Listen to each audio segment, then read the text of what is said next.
Good morning, dear students. Today we will do chapter 8, our skeleton and muscular system. In my earlier video, I have told you about the different parts of the skeleton. So the limbs are also the part of skeleton. So first of all, we will discuss about the limbs. Student, do you know we have two pairs of limbs? The one pair, that is the upper pair of limb, that is called forelimb, and the lower pair of limb, they are called legs, right? So first of all, we will discuss about the forelimbs. Here you can see the students, the bone, the upper bone in the arm, it is called humerus. First of all, if we see, I have labeled pectoral girdle with blue color. This pectoral girdle is present in our shoulder. So student, we have two types of girdles. Pectoral girdle is present in the upper arm and the pelvic girdle is present in the lower limb, that is present in the hip region. So pelvic girdle is present in the hip region and pectoral girdle is present in the shoulder region. Shoulder means kandha, right? So in the, you can say the forelimbs, or in the arm, in your complete hand, you can say arm, the upper bone is called humerus. The bone in the upper arm is called humerus, Humerus, humerus. And the two bones are present in the lower arm, below the elbow. Below the elbow, we have two arms which are called radius and ulna, right? So this ulna is outside and radius is inner side of the body, right? So these two bones are present, and in between these two bones gap is present. So this is all about the you can say forelimbs. Below the radius and ulna, the radius and ulna are connected to the wrist.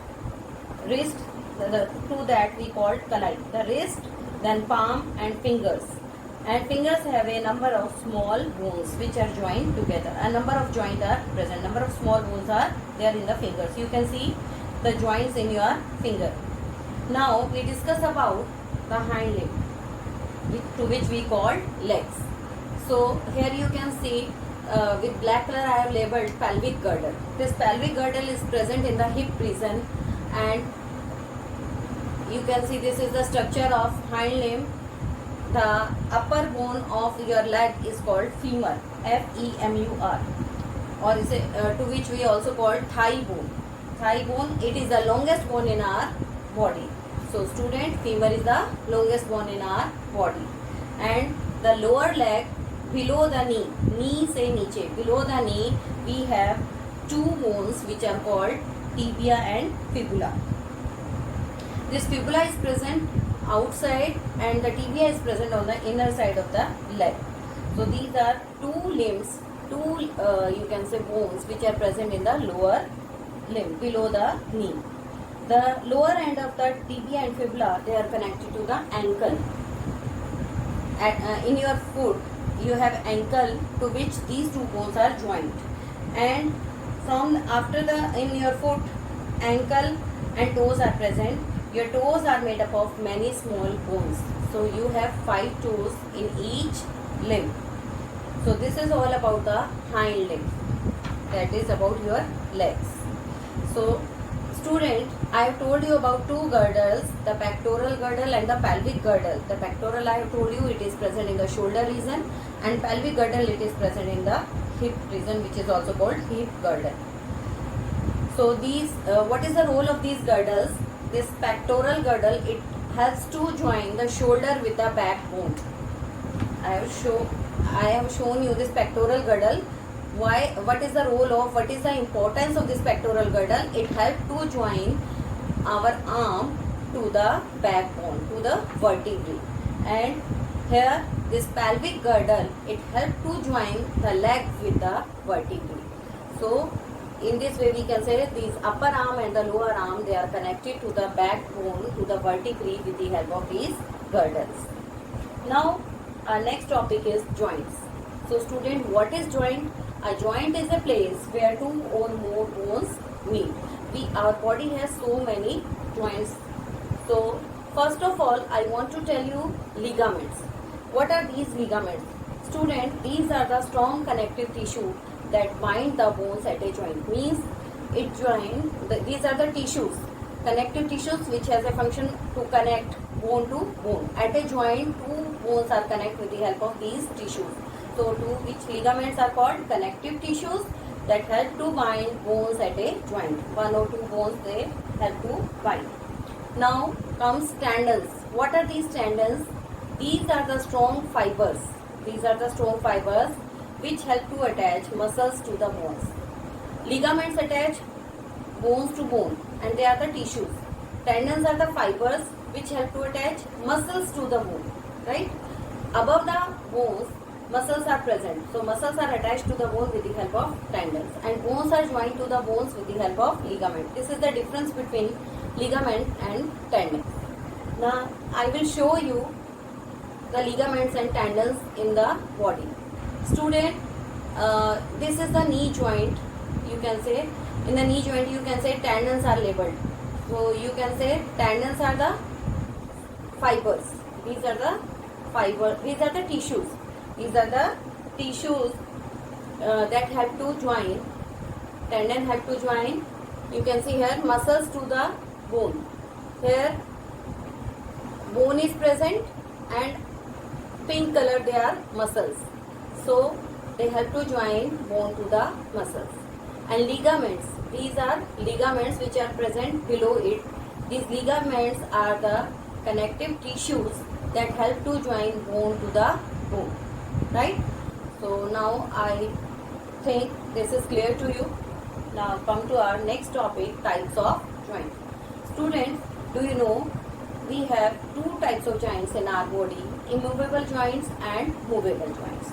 So first of all, I want to tell you about immovable joints. Joints that do not allow movement of bones. Means these joints are fixed. They do not show any kind of movement. So example of these kind of joints are bones of skull. So you can say these are immovable bones which do not show any type of movement. Only lower jaw can move, but skull bones they cannot move. So they are immovable joints. This is the bone of pelvis which is present in the hip region. So you can say they are also immovable joints which do not move. Which do not show any type of movement. Now come to second type, movable joints. The joints that allow movement of bones in various directions. These joints are called movable joints. Students, these movable joints allow movement in all the directions and these according to their function and shape, these joints are of different types. First one is ball and socket joint. Student, in this joint, one end of the bone is like a ball and the other end of the bone is like a socket. So this ball get fit into the socket. So this joint is found in the hip joint and in the shoulder joint and they can show the movement in all the directions. They can show forward movement, backward, right and left. So this shows the free movement in all the directions. So here you can see the straight bone, the longer bone that has rounded end and other bone that has socket type of end. Now second type of joint is the hinge joint. Student, this joint allows the movement only in one direction and it shows the movement just like the hinges of the door. This type of joint found in the knees, elbows, fingers and toes. You can observe, you can move your elbow, knee and finger and you will able to know that you can move them only in one direction. Right? So this type of joint you can say is present in knee, elbow, fingers and toes and shows movement only in one direction. Next type of joint is the gliding joint. Student, this type of joint is found in the wrist and ankle. आपकी जो कलाई है, wrist and ankle. Ankle is present in your foot. And it is also found in between the two vertebrae of the backbone. Student, I have told you that our vertebrae is formed from the small bones. which are called vertebra. The single bone is called vertebra, and all the bones collectively together, they are called vertebrae. So it is also found between the two vertebrae of the backbone. It allows movement to slide against each other in a gliding motion. So they can show the gliding movement. So again we can recapitulate it. It is present in the wrist and ankle, and also in the between the two vertebrae, and it shows movement like gliding movement. It can show, they can glide against each other. Next is the pivot joint. Student, this joint is present between the first two vertebrae of the backbone. We can say it is present in the neck region, skull and neck. The skull is connected to the first two vertebrae. Our skull, you can see here in this picture, the skull which is present in the head region. Skull is connected with the backbone to the first two vertebrae of the backbone, and in the first two vertebrae, pivot joint is present. Here a mark is there, black color mark is there in the right one figure. So here pivot joint is present, first and second vertebrae of the backbone. It allows our head to move forward, backward and sideways also. Means we can move our head in all the directions, upward, downward and sideways, left and right. So this pivot joint, I told you, it is present in first two vertebrae of the backbone and connect skull to the vertebrae. So this is all about the different types of joints. So students, you will see them and try to learn them, but if you face any difficulty, you can ask me. And thanks for watching the video. Have a good day, students.